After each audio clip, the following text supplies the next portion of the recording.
Саламатсыздарма? Менің есімім Түгелбаева Тұрсынай Бегданқызы. Жамбыл облысы Жуалы ауданы Бауыржан Момышұлы ауылы нөмір 1 мектеп гимназиясының бастауыш сынып мұғалімі боламын. Ал сабағымызды бастайық, балалар. Қазақ тілі оқулықтарыңды және басқа да оқу құралдарыңды түгендей қойыңдар, балалар. Балалар, біз өткен сабақтарда қай сөз табымен танысып едік? Естеріңе түсіре қойыңдаршы. Әрине, зат есіммен. Мына суретке мұқият қарап, зат есім болып тұрған сөздерді таба қойыңдаршы.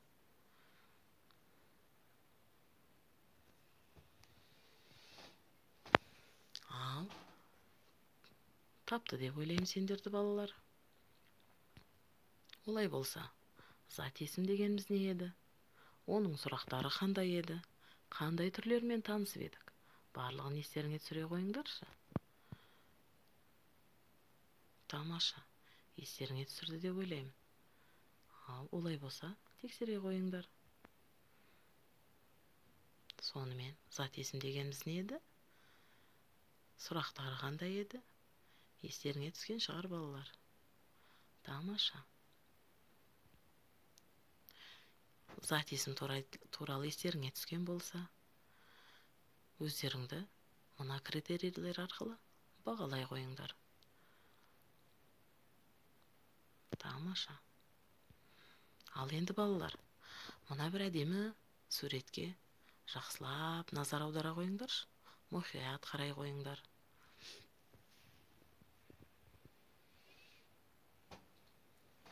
Тамаша. Ал енді, балалар, әрбір отбасы мүшелерінің іс-әрекетін бақылайықшы. Ата не істеді?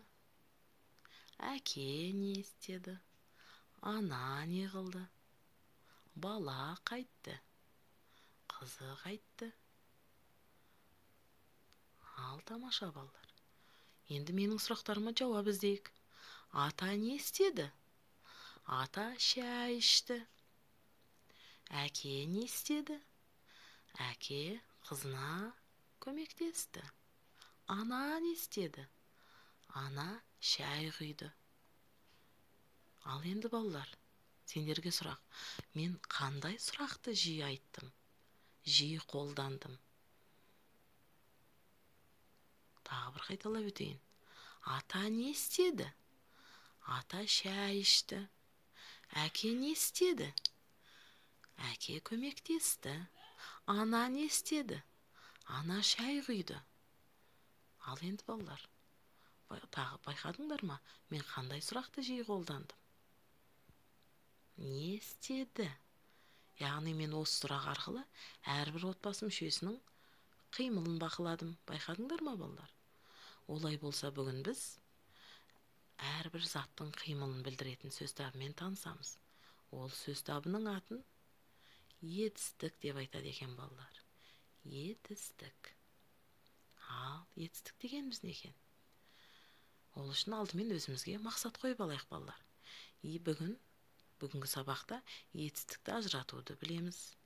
Мәтіннен етістіктер таба алатын боламыз.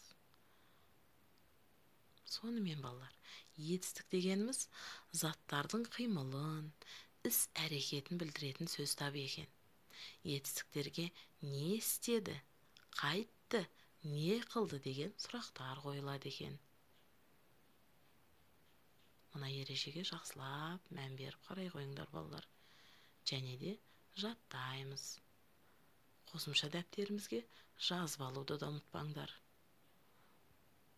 Ал енді, балалар, мына бір суретке жақсылап мән беріп қарай қойыңдаршы.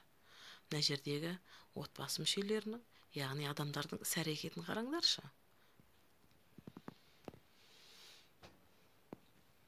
Мен сендерге сұрақ қояйын. Сендер жауап беруге тырысыңдар. Ана не істеді? Қызы не істеді? Ал енді жауап берейік. Анасы тамақ пісірді. Қандай қимылды байқап тұрмыз, балалар? Тамақ пісірді. Қызы қайтты. Қызы анасына көмектесті. Бұл жердегі қимылды білдіріп тұрған сөздер қайсы балалар? Тамақ пісірді, көмектесті. Байқадыңдар ма балалар? Қандай іс-әрекеттің болып жатқанын? Ал, міне мұнан етістіктің сұрақтары мыналар екен. Не істеді? Не қылды? Қайтты? Жаттап аламыз балалар. Ары қарай. Ал енді балалар, мына жерде бірнеше адамдар, олардың бірнеше қимылдары көрсетілген. Қанекей, барлығымыз бірге жауап беруге тырысайықшы. Ал енді мен сұрақ қояйын. Әже не істеді? Әже ұршық иірді. Менімен бірге қайталап отыруды балалар ұмытпаймыз. Жоғарыдағы бірінші суретке қарайық. Бала не істеді? Бала отын жарды. Келесі, қыз не істеді? Қыз гүлге су құйды. Яғни бұл жердегі қимыл су құйды. Бірінші суреттегі қимыл отын жарды. Келесі, қыз не істеді? Ойнады. Немесе секірді. Секіртпемен секіріп ойнады. Жігіт не істеді?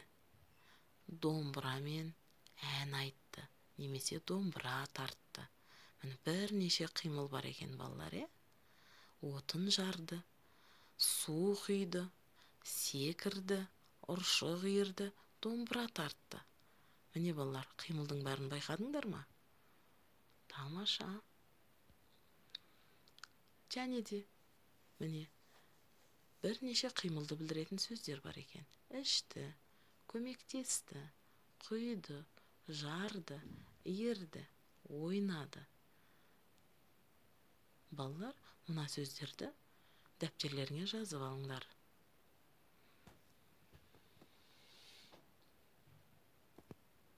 Бұлар яғни қимылды білдіретін сөздер екен. Тамаша. Балалар, мұна суреттерге жақсылап мұқият қойып қарай қойыңдар. Ал енді балалар, мына жерде қыздарға өздеріңше өз қалауларыңмен ат қойып, сөйлем құрастыра қойыңдар. Сөйтіп дәптерлеріңе жаза қойыңдар.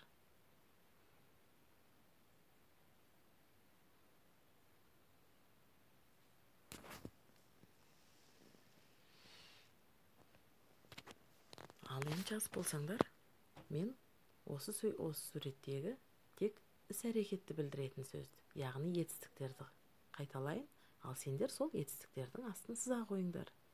Етістіктердің астын 2 сызықпен сызамыз. Су құйды, кітап оқыды. Құйды, оқыды. Қанекей, осы етістіктердің астын сыза қойыңдар. Тамаша. Мен сендерді қатесіз сызды деп ойлаймын.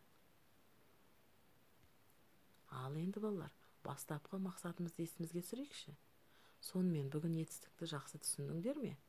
Етістікті ажырата аласыңдар ма? Сөйлемнің ішінен, мәтіннің ішінен етістіктер таба аламыз ба? Әрине, жақсы түсінген оқушы таба алады, етістікті жақсы түсінді деп ойлаймын балалар. Ал үйге тапсырмала қойыңдар. Оқулықтарыңдағы 72-ші беттегі 4-ші жаттығуды орындаңдар. Көп нүктенің орнына етістіктерді тауып жаза қойыңдар. Ал бүгінгі сабағымызға кері байланыс жасайық. Егер маған сабақ ұнады, мен сабақты түсіндім дейтін болсаңдар, маған жасыл түсті алманың суретін жіберіңдер.